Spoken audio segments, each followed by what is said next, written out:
Well, I think you can't make sense of this world out there without knowing economics. I mean, how on earth can you even be a citizen without knowing at least a little bit about how such a thing is possible? How can it be that all of a sudden this world economy that was looking so productive 2 years ago has fallen into a ditch? I'm not sure how much economics, it might help you make better investments or make better, but mostly it's about being a citizen. It's about understanding the way the world works. Well, microeconomics is about understanding pieces of the economy, understanding why, if you want to know how is it possible, why did the price of food go up so much in early 2008? Microeconomics is, when people say, well, our biofuels program is responsible for the high price of corn. That's where you need microeconomics to understand those arguments, to evaluate whether they might be right. Macroeconomics is about understanding what a recession is and understanding how it is that the economy as a whole can stumble. I think to be informed, you obviously have to understand both. You have to know at least the basics of interest rate policy, that's macro, and of water policy or environmental policy, which are micro.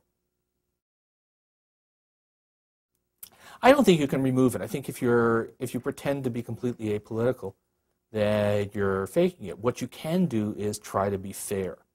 So I will often, if I'm talking about a subject where obviously there are political sides on the issue, I will say to the students, you all know where I come from, and here's what somebody with my views would say, but there is an alternative view, and here's what it would look like.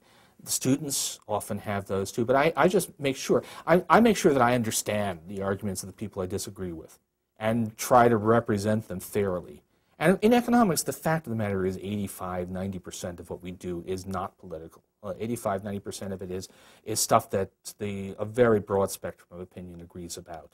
And on the 15% that is political, I don't think the obligation is to pretend that you have no views. The obligation is to make sure that you're fair about the people who have a different view. If you were going to ask the question, who pays a tax? Tax incidence. And the question is, if we have a FICA, the payroll tax, that finances Social Security and the hospital part of Medicare. If you ask economists who pays FICA, part of it is paid by the employer formally, part of it is paid by the worker. Every economist says it's really all paid by the workers. And that's because there's a basic analysis of tax incidence, and then you take a look at the supply and demand curves for labor, and everybody knows that this is the way that works. And there's really no disagreement about that.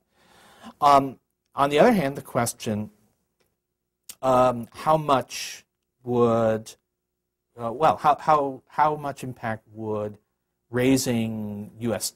tax rates on high earners have on the economy?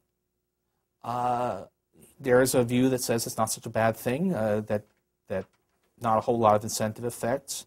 It's a view that I mostly share. But there are certainly people who view it quite differently and think it's a big problem. So some people think that high European unemployment is very much because of tax rates. I don't agree with that view, but make sure that I reflect it. So I'll give my students, here's one view and here's another view. This is what Ed Prescott, Nobel laureate, says.